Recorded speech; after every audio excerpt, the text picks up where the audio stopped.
recapitulates, if Capitulates. that, everyone wins. And you know what? Where have we seen that before? Clinton. Clinton, 96. Why doesn't Obama learn from Clinton? Clinton made a left, he made like this huge right turn the next morning, and everybody got reelected in 96. So that's what I have to say about that. The one other thing I want to talk about, would you have any follow-ups on last week? No. Nothing? No.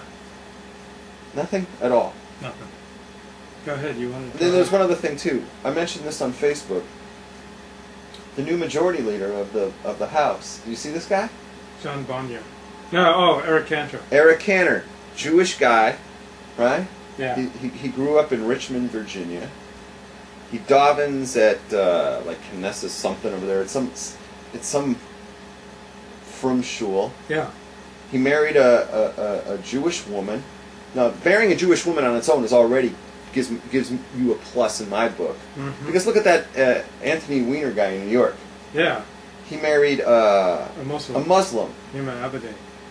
Married Muslim, and then he goes out in the streets of New York and screams, Am Yisrael Chai. Yeah. I ask you the question, how is Am Yisrael going to Chai when you're intermarrying and it's done?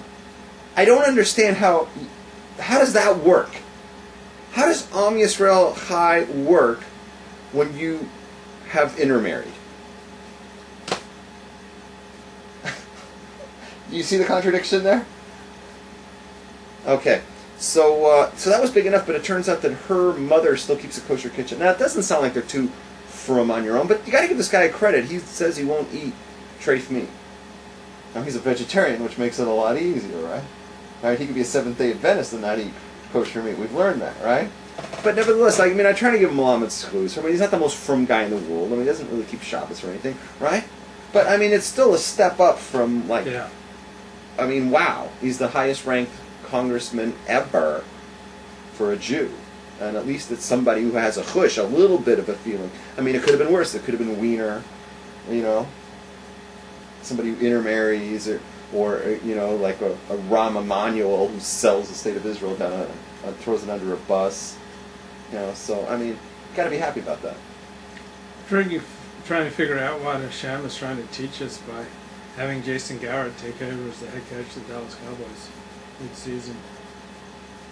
Wade Phillips is out. Wade Phillips was fired this afternoon. Well, can't you see the difference? The in the headlines, the headlines are very similar. We're mid-season. Mm-hmm. You got a team that's doing terrible. Right. They lost 6 times or something. Right. Mm-hmm. Goodbye, coach. Right. Yeah. You've got Congress on the Democratic Party. They lost 60 seats. Yeah. Right in the middle of the thing. Yeah. And I'm hearing today that people don't want Pelosi back. Goodbye, coach.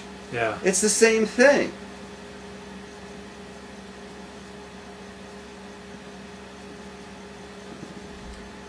Yep. Who's Young Israel? Is that your friend? Yeah. that's the Lakewooder. So this week's Torah portion is Vayetzei. You want to go right into it? Unless you have something else you want to No, talk that's about. it. What about you? No, Vayetzei, so that's Genesis 28, verse 10 to Genesis Your throat sounds terrible. 32, 3. So this week's Torah portion tells of Jacob's travels to and life in and return from Haran. The parasha recounts... Haran. Good. Parasha recounts Yaakov's dream of a ladder to heaven, his meeting of Rachel at the well, his time working for Lavan and living with Rachel and Leah, the birth of Yaakov's children, and the departure of Yaakov's family from Lavan. So, Laban. Good. Laban in Haran. So I had to return my JPS commentary to the library. Good. So I've only got the outscrolled Chumash, the Orthodox. Mazel tov. I don't have any heretical texts. You're purging all your heretical texts. No, you're purging all your impure thoughts. Yes, I am. That's how you do it. Very much. Remember, the biggest enemy is heresy and morania, something. Morons. So before going to Haran, Haran. Yaakov spent 14 years... Yaakov. Yaakov. Yaakov and Lavan in Haran. Yaakov and Lavan in Haran. Yaakov spent 14 years at the academy of Shem and Eber. Yep.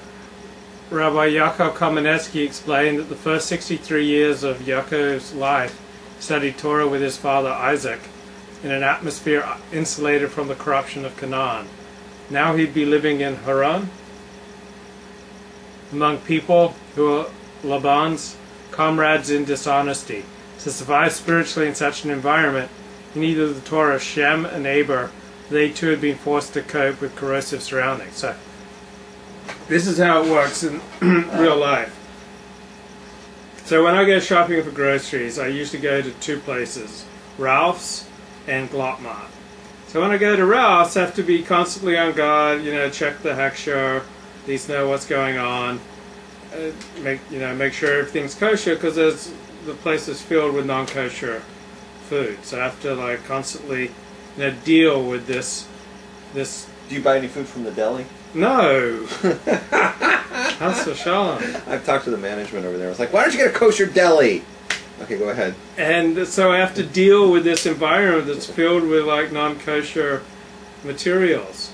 So how come I never see you at Ralph's? I'm there all the time. I only go about every 2 weeks. I just load up. Then I also go to Glotmart, where everything's kosher. It's supervised by the Rabbinical Council of California, and we want to give a big shout out to the RCC for sponsoring our program tonight and giving us its hechsher. Yay! Go to the RCC for all your needs for conversion to Judaism, divorce. I heard they can do one stop. You could actually get divorced and you can convert and divorce and get something kosher to eat all in one. And they're great for, they got a baked in to resolve disputes, and they're the most powerful frum body in the West Coast. I don't agree with that. We've had that discussion. Oh, that's right. You side with the I say it's multiple. It's multiple powers spread out. It's a it's poly. What do you call that? Polyglot. Polygamous. No, it's when you have many different powers. I don't know how you call it. Go ahead. I guess we have our own fiefdom here on Torah Talk. How are you dealing with our plunging ratings? A lot of, we were running a danger there for a few weeks of getting cancelled. But we had a lot of write-ins and, a lot of, we've had a lot of moral support, but...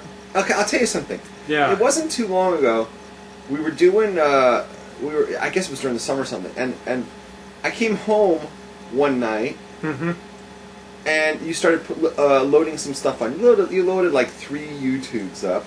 Yeah. And they were still up, and then you went to bed. I woke up in the morning, and the 3, one of them had like 350 hits, 350 views overnight. One had like 250, and one had like 100. And it was like in increasing order. There was no logic to it. And I watched the one that was like 350, couldn't figure it out. And it was all about me talking about how people should, a non-Jew who was thinking about getting a conversion should not get a conversion through Reform or Conservative. Should just bypass that. And I said that dude's damage, right? And they should just go for a firm one or forget it, or try to be a Ben Noach first. And that one went viral overnight, right? I'm thinking, wow, we're doing something here. Lately, it's like, it's like the same numbers every week. It's like everything gets like between 25 and 35. It's like we're giving a class, it's like a class in adult, what do you call it? Adult education. Adult education thing where we have a class of 35 people and, we talk to them. That's it. That's all we're getting now. No more. I got to say something like huge to make it viral. No, but we're not going to whore ourselves for ratings. We're going to maintain our integrity, and besides, we don't want to do anything that will tick off our sponsor. We don't really have sponsors, folks, but if you want to sponsor Torah Talk... My nephew was supposed to contact you. He wants to sponsor us. Oh, cool. So we could put up a big... Well, he wants to work with you, somehow that you could say him or something.